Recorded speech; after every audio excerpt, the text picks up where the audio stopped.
le chauffard qui a mortellement fauché Antoine Aleno a été remis en liberté et placé sous contrôle judiciaire dans l'attente de son procès. La famille de la victime réagit. C'était en mai 2022. Le monde de la gastronomie française faisait part de sa profonde tristesse à l'annonce du décès de l'un des siens, Antoine Aleno, le fils du chef multi-étoilé Yannick Aleno, et lui-même chef cuisinier propriétaire de son restaurant, est mort à l'âge de 24 ans. Après avoir été percuté dans les rues de Paris, alors qu'il était à scooter, par un homme ivre et sous l'emprise de stupéfiants qui conduisait un véhicule volé, le jeune homme était décédé sur le coup.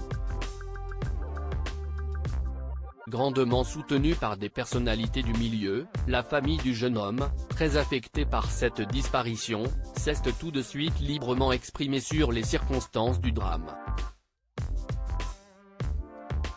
Yannick Aleno, qui avait fait part du deuil impossible qu'il vivait, avait annoncé, quelques mois après la mort de son fils, de la création d'une association pour soutenir les victimes des multirécidivistes.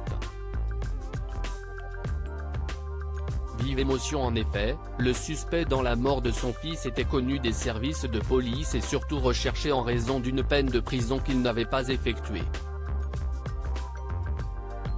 Et si est un nouveau rebondissement qui est venu s'ajouter au deuil de la famille ce 23 février lorsqu'on a appris que le suspect, qui avait été placé en détention provisoire à la suite de l'accident, avait été remis en liberté le 15 décembre dernier sous contrôle judiciaire.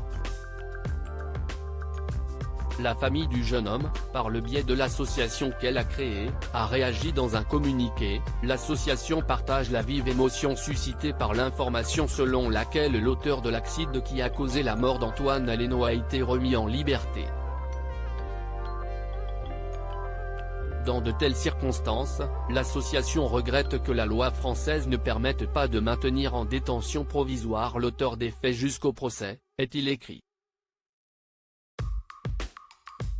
L'application de la règle de droit selon l'avocat du suspect. L'avocat de la défense, interrogé par BFM Télévision, indique qu'il ne s'agit nullement d'une mesure de faveur ou d'un cadeau, mais de l'application de la règle de droit. L'enquête continue, des interrogatoires sont intervenus, assure-t-il. Ces derniers jours, l'affaire de la mort d'Antoine Aleno avait connu un regain de médiatisation à la suite de l'accident de la route impliquant Pierre Palmade dans lequel 3 personnes avaient été blessées et une femme enceinte avait perdu son bébé. La mère d'Antoine Aleno avait alors déclaré « Je voudrais qu'il y ait une réelle prise de conscience des inconscients qui prennent le volant alors qu'ils ont bu ou qu'ils ont consommé des stupéfiants. Lorsqu'on prend le volant dans cet état, on a une véritable arme entre les mains. » Plusieurs associations réclament l'homicide routier parce qu'il n'y a rien de plus intolérable et d'inadmissible qu'entendre homicide involontaire. Personne ne force personne à consommer de l'alcool et des stupéfiants. À lire aussi mort d'Antoine Aleno, le chauffard remis en liberté et placé sous contrôle judiciaire dans l'attente de son procès.